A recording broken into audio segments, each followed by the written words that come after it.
The ancient scrolls never mentioned this. Elder Vexnar's 3 pairs of eyes widened in disbelief as he watched the security footage for the 12th time. His crystalline fingers trembled as he paused the holographic display, freezing the frame on what could only be described as the most bizarre moment in Galactic Council history. The other council members sat in stunned silence, their various appendages and sensory organs fixed on the image floating before them. A human, barely 5 standard cycles into space exploration, doing something that defied every known law of survival. Something that made even the most seasoned xenobiologists question their life's work. "Play it again," whispered High Counselor Zyra, her bioluminescent patterns pulsing with a mix of fear and fascination. The footage resumed, showing the interior of Deep Space Research Station Epsilon 7, where the incident occurred just 3 standard rotations ago. The station's corridors, typically bustling with scientists from 100 different species, were eerily empty. Warning lights flashed silently against metal walls as the emergency protocols kicked in. The reason for the evacuation prowled into view: a fully grown Nexus shadow beast, the apex predator from the death world of Caraxes Prime. Every species in the galaxy knew about shadow beasts. Their mere presence was enough to trigger mass evacuations of entire space sectors. Their neural venom could drop a Craxian war bull in seconds. Their obsidian scales could deflect military-grade plasma fire. And here was one, somehow loose on a research station, its 4-meter frame rippling with lethal grace as it stalked the corridors. Then came the moment that would rewrite xenobiology textbooks across the galaxy. A human researcher, later identified as Dr. Sarah Chen, stepped out of her lab, carrying what appeared to be a half-eaten sandwich. She froze, not in terror, but in what the footage clearly showed was delight. "Hold on," she said, speaking softly as she set down her lunch. "You're scared, aren't you, big guy? Lost in this weird place with all these strange smells and lights." The council chamber erupted in concerned murmurs as they watched the humans slowly approach the galaxy's most lethal predator. The shadow beast's primary hunting eyes locked onto her, its chromatophores shifting through warning patterns that would send any sane being running for the nearest escape pod. But humans, as the galaxy was learning, had a peculiar definition of sanity. "You look just like the ancient cave paintings from your home world," Sarah continued, extending her hand palm up in what her species called a non-threatening gesture. "I wrote my thesis on your kind, you know. Everyone thinks you're monsters, but I've always wondered. The shadow beast's low-frequency threat vibrations, usually potent enough to paralyze prey with terror, seemed to have no effect on the human. It tilted its armored head, secondary eyes blinking in what could only be described as confusion. No prey had ever failed to flee. No prey had ever spoken to it. And certainly no prey had ever." The footage flickered as Sarah Chen did the unthinkable. Her hand, slow and gentle, made contact with the beast's neural sensor ridge, the same ridge that could detect movement from kilometers away and trigger its lethal hunting reflexes. The entire council leaned forward, mandibles clicking, tentacles writhing, and various respiratory organs holding their equivalent of breath. The shadow beast went rigid. Its chromatophores froze mid-pattern, and then, defying 13 million years of evolution and everything known about predator-prey dynamics, it began to purr. "What next?" asked Council Member Talax, their crystalline form vibrating with anticipation. But Elder Vexnar raised a limb, pausing the footage at this crucial moment.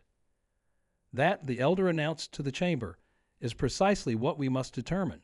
In all our species' histories, in all our evolutionary paths, none of us ever considered just petting one of them.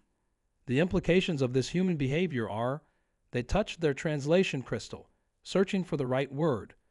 Disturbing, revolutionary, perhaps both." The council chamber buzzed with urgent discussion. If humans could do this with a shadow beast, what else were they capable of? What other fundamental laws of nature might they casually append? And most importantly, what would happen when word of this got out to the wider galaxy? As the debate raged on, the frozen hologram continued to float in the chamber's center. A simple human hand resting on scales that could shred battleship armor, creating a moment that would forever change how the galaxy viewed both species. The question wasn't just about what happened next in the footage.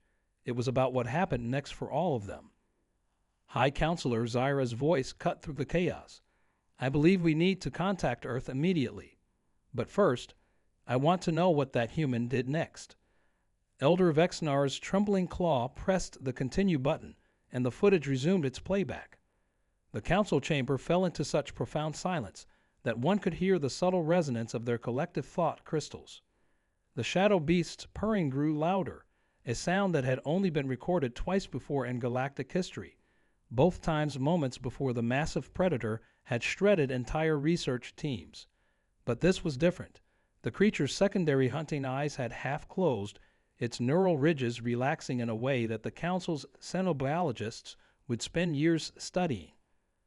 There you go. Sarah's voice came through clearly on the recording. You're just a big space cat, aren't you?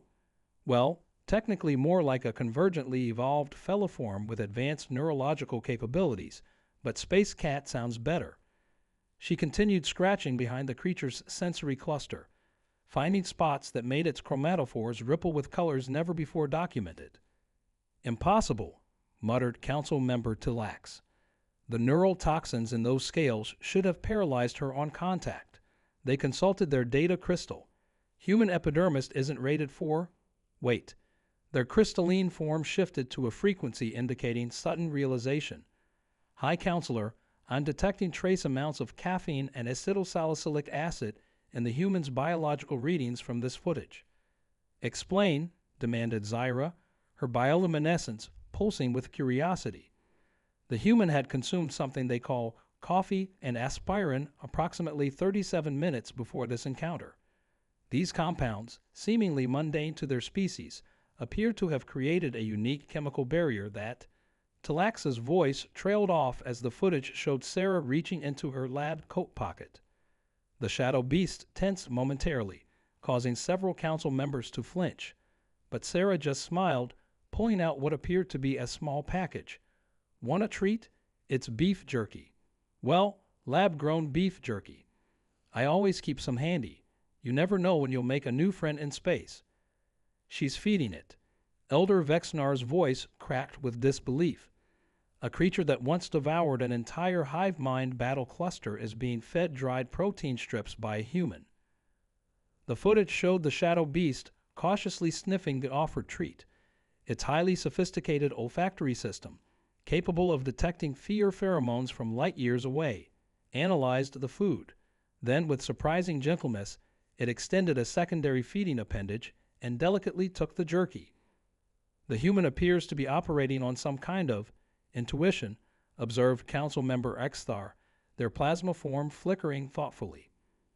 Our historical records show their species has a long history of domesticating predatory creatures on their home world.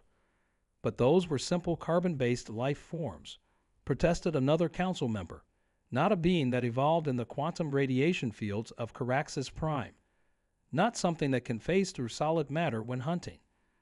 As if to emphasize this point, the footage showed the shadow beast momentarily shifting out of normal space-time to better adjust its position for more scratches, an ability usually reserved for ambushing prey. Sarah didn't even flinch, just laughed, and found a new spot to pet. Look at these markings, she was saying, running her fingers along the creature's iridescent flank patterns. They're not just for camouflage, are they? They're social signals. You're not just hunters, you're social creatures. That's why you're responding to positive interaction.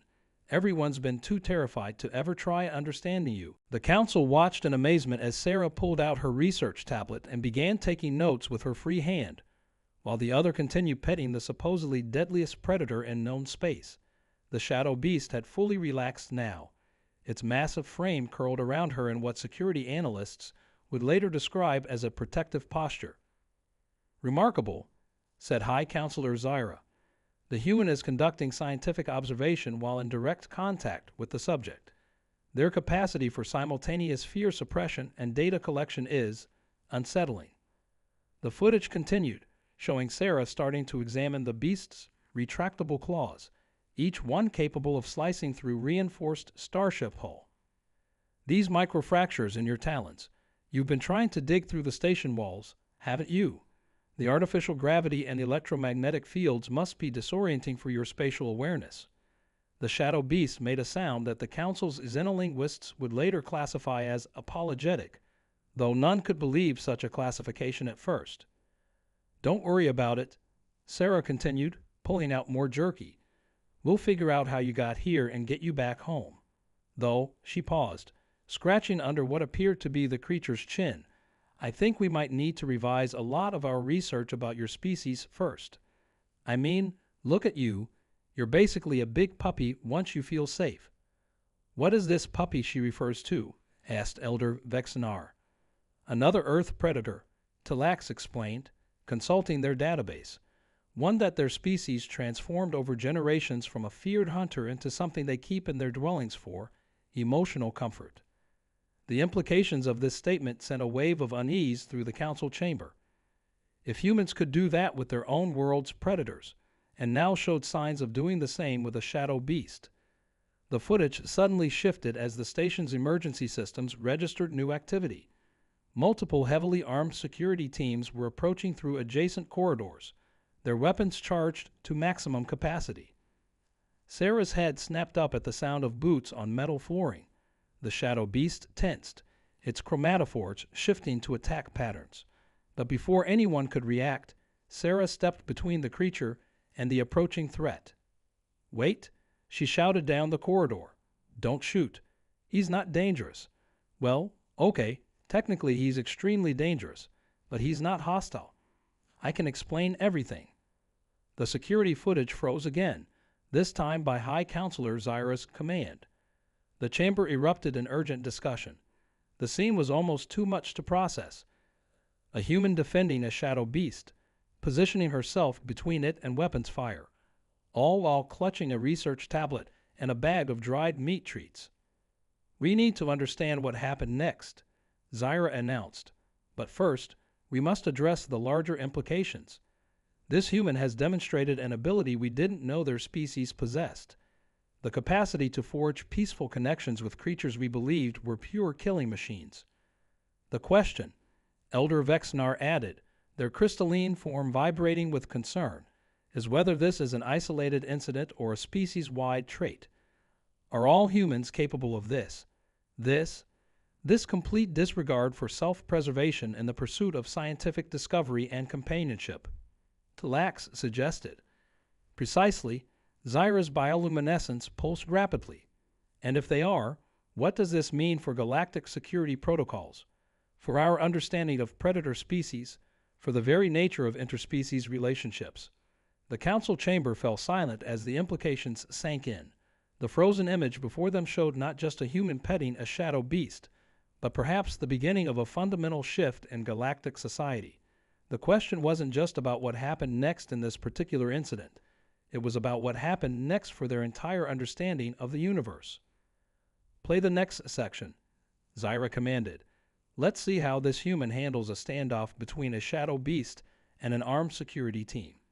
Something tells me we're about to witness either a diplomatic miracle or... The footage resumed, and the council leaned forward as one, about to witness the next chapter in what would become known across the galaxy as the Space Cat incident.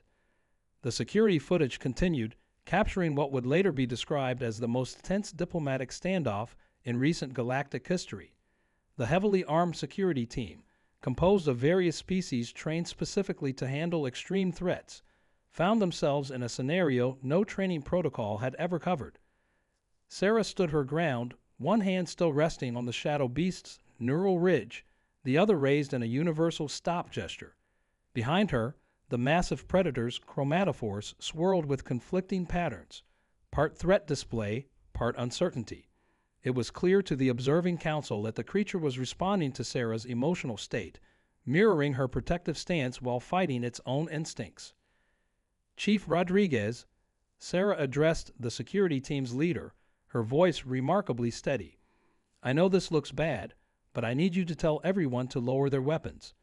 The energy signatures from your plasma rifles are agitating his sensory clusters. The security footage picked up Rodriguez's response through his helmet comm. Dr. Chen, with all due respect, You're asking us to disarm ourselves in the presence of a Category Omega threat. That's against every protocol in the book."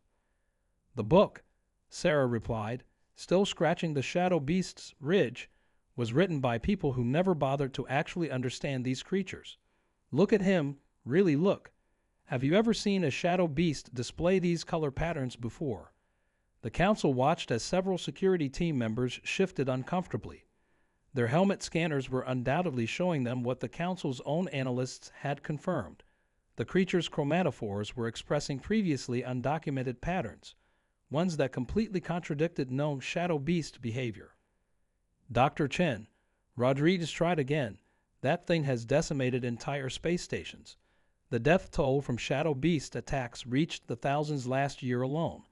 Whatever you think you're doing." "I'm doing my job," Sarah interrupted, her voice taking on an edge that made several council members' translator crystals vibrate with unexpected harmonics.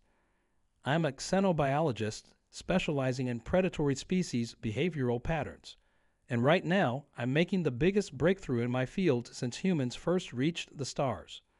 The shadow beast made a low rumbling sound, but instead of the usual bone-rattling hunting vibrations, it produced something closer to what the council's xenolinguists would later classify as a concerned purr. It shifted its massive frame slightly, moving to better shield Sarah from the security team's weapons. "Fascinating," murmured council member Tulax, pausing the footage briefly. "The human has somehow formed a rudimentary protective bond with the creature in mere minutes, and the shadow beast appears to be reciprocating." "Continue playback," ordered High Counselor Zyra, her bioluminescence intensifying with anticipation. The scene resumed. Sarah had pulled out her research tablet again, holding it up with her free hand. "Look at these readings. His neural patterns, his hormone levels, his quantum field fluctuations. They're nothing like what we've recorded before. We've been wrong about shadow beasts this entire time. They're not mindless killing machines.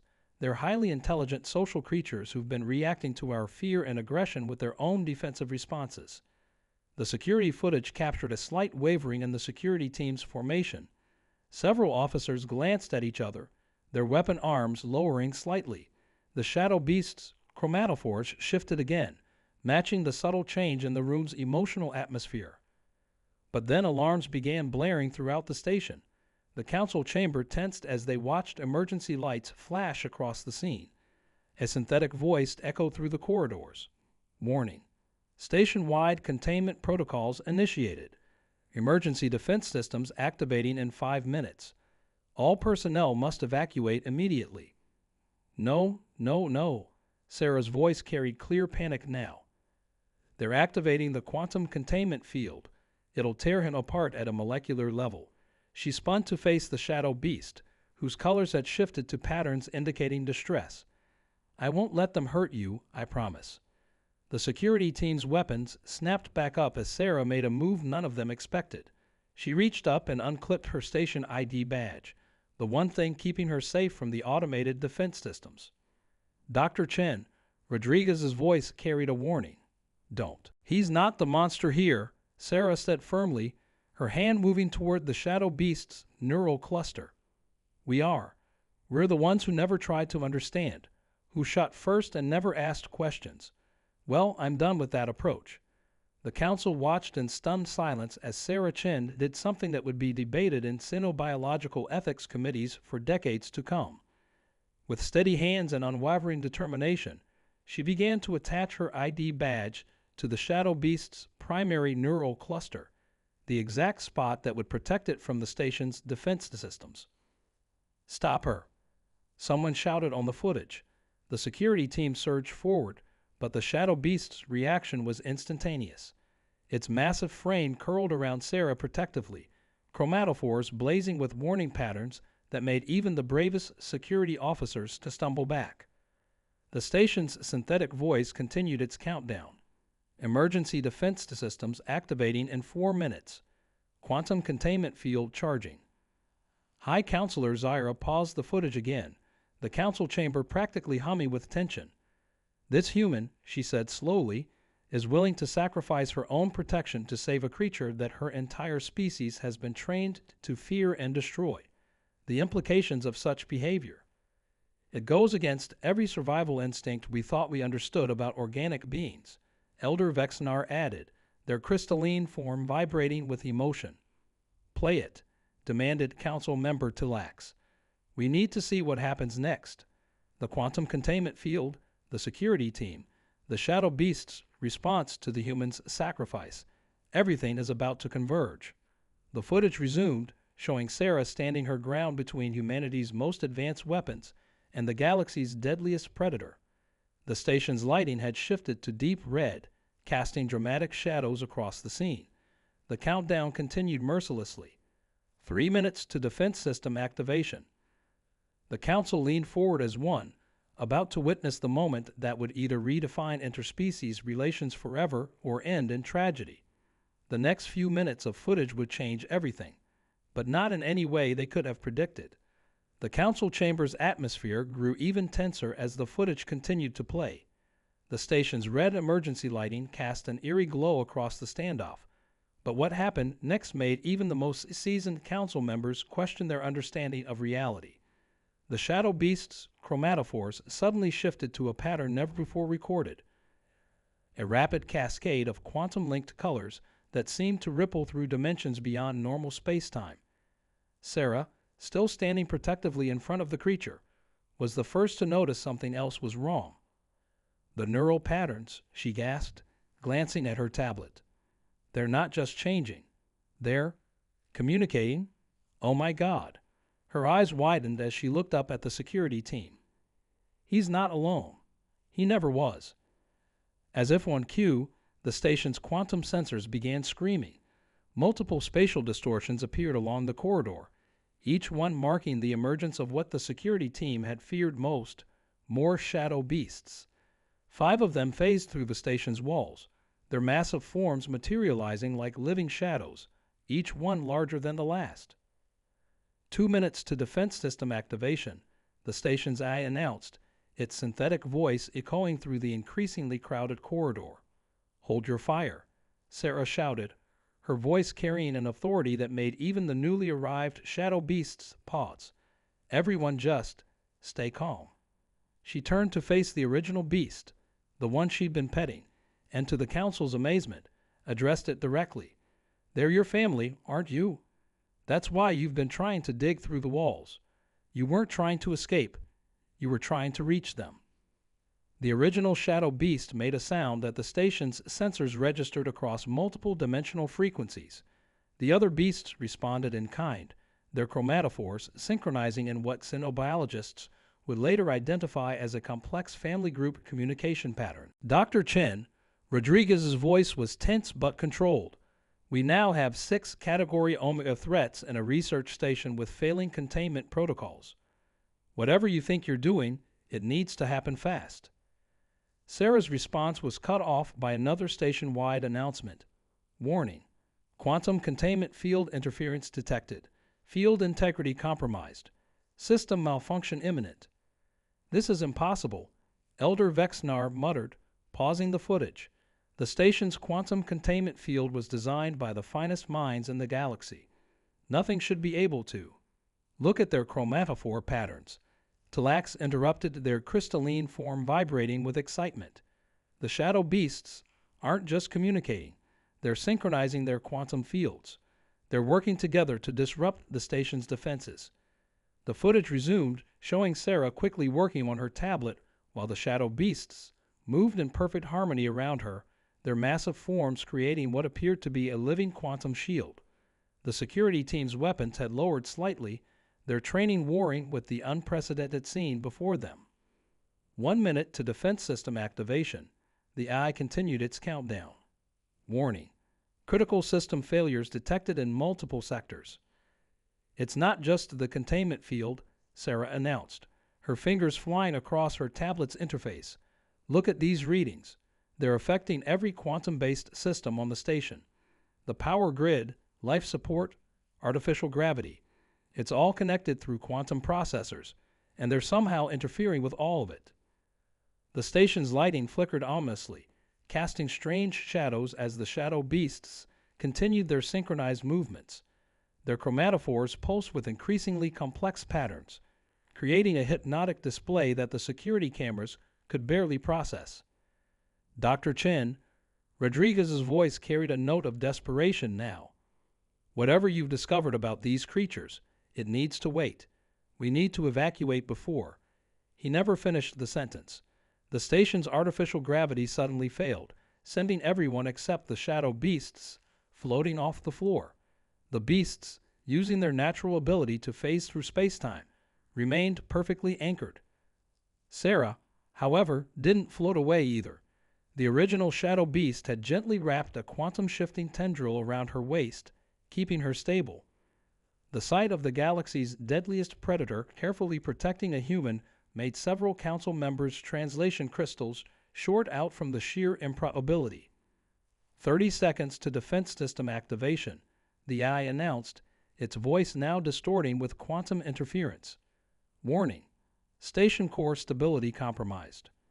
Wait, Sarah said, her eyes fixed on her tablet's readings. This isn't just about family.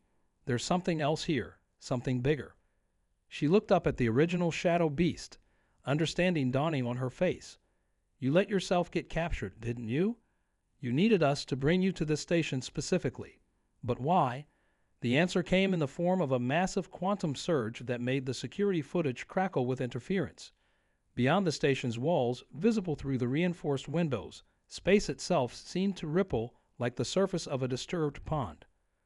By the first light, High Counselor Zyra breathed, pausing the footage again. That temporal distortion pattern, it's identical to the one recorded during the Great Convergence of Caraxes Prime. The Shadow Beast's home world, Elder Vexnar added, their crystalline form paling. But that would mean... Play it. Talax demanded. We need to see what happens next. The footage resumed just as the station's ad began its final countdown. 10 seconds to defense system activation. 9, 8. Sarah's voice cut through the chaos. Everyone grab onto something. They're not here to hunt. They're here to save us. The council watched in stunned silence as the shadow beasts moved as one, their chromatophores blazing with blinding intensity. Something massive was about to happen, something that would rewrite not just their understanding of these creatures, but of the very nature of space-time itself. 3, 2. The Eye's countdown continued, but what happened next would leave the entire council questioning everything they thought they knew about the universe and humanity's place in it. As the station's AI reached 1, time itself seemed to slow down. The security footage captured what the council would later classify as a Class X reality-bending event. The 6 shadow beasts moved in perfect synchronization, their chromatophores pulsing with patterns that seemed to transcend the visible spectrum. Sarah, still anchored by her original beast friend, watched in awe as her tablet's sensors went haywire. The quantum readings are off the scale, she shouted over the station's blaring alarms. They're not just disrupting the containment field, they're creating a temporal shield. The council leaned forward collectively as the footage showed what happened next. Just as the station's defense systems activated, the shadow beasts' combined quantum field expanded in a sphere of shimmering energy. The deadly containment pulse that should have torn them apart at the molecular level instead rippled harmlessly across their protective bubble. But that wasn't what made the council members' various biological systems skip a beat. Through the station's windows, a massive shape was emerging from the temporal distortion they detected earlier. Its size defied comprehension, its surface covered in the same quantum-shifting scales as the shadow beasts. That's a Nexus Leviathan, Sarah breathed, her voice filled with wonder rather than terror. The ancient space whale of Caraxes Prime. The shadow beasts aren't just predators, they're guardians. They protect the Leviathan during its millennial migration through quantum space. The security team, still floating in zero gravity, watched in stunned silence as the Leviathan's true scale became apparent. It was larger than the research station itself, its body rippling with chromatophore patterns that matched those of the shadow beasts. The station, Rodriguez suddenly shouted, his helmet sensors blaring warnings. The quantum surge is overloading the core. We have less than 2 minutes before total collapse." But Sarah was smiling, her hand still resting on her beast's neural cluster. "No, look at the energy patterns. They're not random. They're perfectly calibrated. The shadow beasts knew this would happen. They needed the station's quantum core to—" Her voice trailed off as the Leviathan opened what could only be described as its maw, a void black aperture that seemed to bend space itself. The shadow beasts' chromatophores pulsed in unison, and their protective field began to expand, encompassing not just their immediate group, but the entire section of the station. "Everyone hold on," Sarah called out. "They're not destroying the station. They're saving it." The quantum core breach was going to happen anyway. They came here deliberately to prevent a disaster. The council watched in amazement as the security footage confirmed her hypothesis.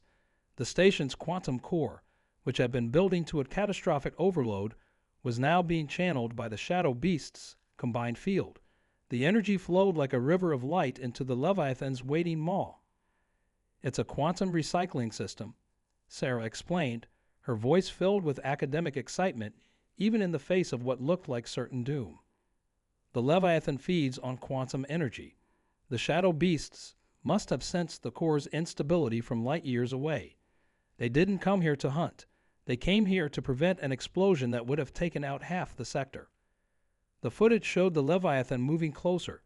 Its massive form eclipsed the station's windows. The shadow beast's protective field pulsed one final time, and then something happened that made even the eyes recordings struggle to keep up. Reality seemed to fold in on itself. The entire section of the station, along with everyone in it, was engulfed in a cascade of quantum energy. For a brief moment, the security cameras captured what appeared to be multiple dimensions overlapping, past, present, and future existing simultaneously in the same space. Then, with a flash that temporarily overloaded the recording, everything changed. When the footage stabilized, it showed the station section now floating safely several kilometers away from its original position. The quantum core breach had been averted, its energy safely absorbed by the Leviathan. Sarah, still floating beside her beast companion, broke the stunned silence. They just performed a controlled quantum translocation of an entire station section. "Do you realize what this means?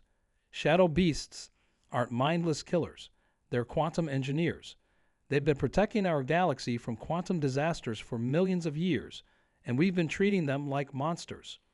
The original shadow beast turned its massive head toward her, its chromatophores forming patterns that the council's xenolinguists would spend years trying to decipher. But Sarah seemed to understand perfectly. "You're welcome," she said softly, giving the creature one final scratch behind its neural cluster. "And thank you for trusting me enough to show us the truth." The footage showed the shadow beasts beginning to phase out of normal space, preparing to join the Leviathan on its cosmic journey. But before they left, the original beast did something unprecedented. It gently pressed its neural cluster against Sarah's forehead, transferring what the station's sensors registered as a massive data packet directly into her tablet. "Their entire history," she whispered, staring at her screen in amazement.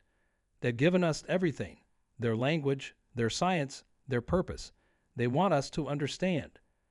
As the shadow beasts disappeared into quantum space with their massive charge, Sarah turned to the still stunned security team. "So," she said with a slight smile, "who wants to help me rewrite every xenobiology textbook in the galaxy?" The council chamber sat in stunned silence as the footage ended. Finally, High Counselor Zyra spoke. "And that, members of the council, is why we must immediately revise our classification of both shadow beasts and humans. One species we wrongly feared as mindless predators. The other," she paused, her bioluminescence pulsing with what might have been amusement. "The other we clearly underestimated in their capacity to fundamentally change our understanding of the universe through the simple act of offering friendship instead of fear." The chamber erupted in discussion, but one thing was clear. The galaxy would never be quite the same after the day a human decided to pet what everyone else thought was a monster, and in doing so discovered it was actually one of the universe's greatest protectors. Elder Vexnar's final words echoed through the chamber. Perhaps we should be more concerned about what other galactic mysteries these humans might unravel simply by being. What was that Earth term? Ah, yes, being friendly. The footage of the Space Cat incident would go on to become the most studied piece of xenobiological documentation in galactic history. But more importantly, it became a testament to humanity's unique ability to find friends in the most unexpected places, even if those friends happen to be the galaxy's most misunderstood predators. In the weeks following what became known as the Quantum Guardian incident, the galactic scientific community experienced what many called the greatest paradigm shift since the discovery of faster-than-light travel. Sarah Chen found herself at the center of it all, working tirelessly to decode the vast database the Shadow Beast had shared with her. The council chambers, once filled with fear and suspicion about these creatures, now hosted daily briefings about breakthrough discoveries. Shadow Beasts, it turned out, weren't just quantum engineers. They were part of an ancient network of species that maintained the galaxy's quantum stability. The Nexus Leviathan they protected was one of several such beings that travel through space-time, preventing quantum disasters before they could threaten entire star systems. The most remarkable thing, Sarah explained during one of her presentations to the council, is that they've been trying to communicate with us all along. Those chromatophore patterns we thought were threat displays. They were attempting to warn us about quantum instabilities in our technology. They weren't attacking our stations. They were trying to prevent them from becoming quantum catastrophes. The data changed everything. Across the galaxy, research stations began implementing new protocols based on the Shadow Beast's quantum detection methods. The number of critical containment failures dropped to zero within months. But perhaps more significantly, the way different species viewed each other underwent a profound transformation. If we could be so wrong about Shadow Beasts, Elder Vexnar noted during the final review session, what other misunderstandings might we be perpetuating? How many other species have we failed to truly understand? The incident sparked a revolution in xenobiology. Research teams across the galaxy began revisiting their approaches to studying unknown species, taking what they now called the Chen approach, leading with curiosity and compassion rather than fear and defensiveness. As for Sarah's original Shadow Beast friend, reports began surfacing across the galaxy of research stations receiving unexpected visits. A massive predator would phase through the walls, check their quantum containment systems, and sometimes even allow awestruck scientists to offer it treats. Each time, its chromatophores would display the same pattern, one that Sarah had identified as meaning friend. The Council's final official report on the incident concluded with a note that would be studied in xenobiology classes for generations to come. In seeking to understand the universe, we must never forget that sometimes the most dangerous thing is not the unknown creature before us, but our own preconceptions about it. And sometimes the bravest thing we can do is offer friendship instead of fear. Sarah Chen went on to establish the Quantum Guardian Research Initiative, working alongside both human and alien scientists to better understand and cooperate with the Shadow Beasts and their Leviathan charges. She never lost her habit of keeping beef jerky in her lab coat pocket, just in case. The security footage from that day remained the most watched piece of xenobiological documentation in galactic history. But it was the final frame that truly captured the essence of what had happened.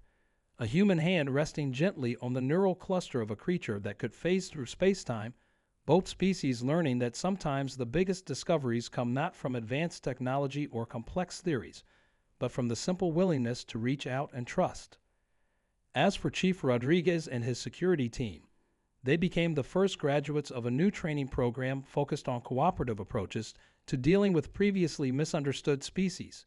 Though he still insisted on maintaining proper safety protocols, he kept a special pocket in his tactical vest, just the right size for a pack of beef jerky. High Counselor Zyra's final words on the matter became famous across the galaxy. Perhaps the humans' greatest gift to us isn't their technology or their adaptability, but their remarkable ability to see past appearances and find friendship in the most unexpected places. In doing so, they've taught us that sometimes the most powerful force in the universe isn't quantum energy or temporal fields. It's the simple act of choosing to understand rather than fear.